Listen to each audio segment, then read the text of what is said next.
आपको अपने पिता की बात बता रहे हैं। हमारे पिता जिस दिन हम भागे उसके 3 दिन बाद हमको पकड़ा गया।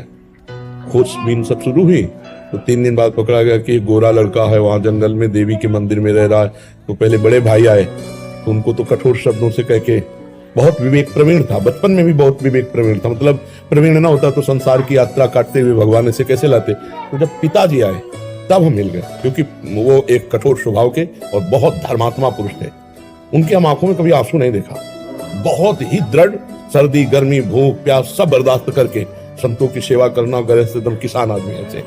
तो जब वो आए तो हमारे मन में आया कि मारेंगे अगर हम आंख खुलेंगे, बात करेंगे तो उत्तर हमारा मानेंगे नहीं है, और इनकी हम अवहेलना कर नहीं सकते। तो आंख मूंद के बैठ गए। जो ही देखा पिताजी आ गए तो आंख मूंद के बैठ। वो नजदीक आए अपने स्वभाव से, उठ खड़ा हो, खड़ा हो, नहीं खड़ा।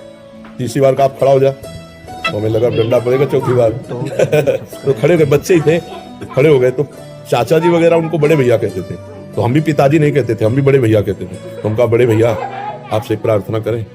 उनका बताओ, हम कहा ये जिंदगी भगवान के नाम है, आप चाहे काट डालो ना घर जाएंगे ना आपकी बात मानेंगे। तो हम उनकी कृपा की बात बताओ।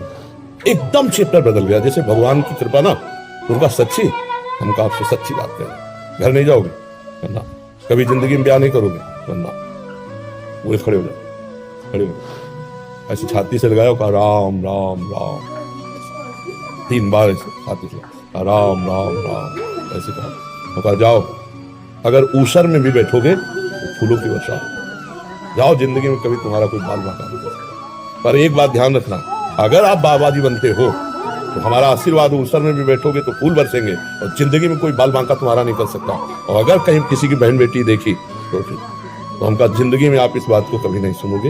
वो तो पधार गए, कई वर्ष हो गए उनको पधारे हुए, पर उनका आशीर्वाद, माता पिता का आशीर्वाद भगवान का आशीर्वाद होता है।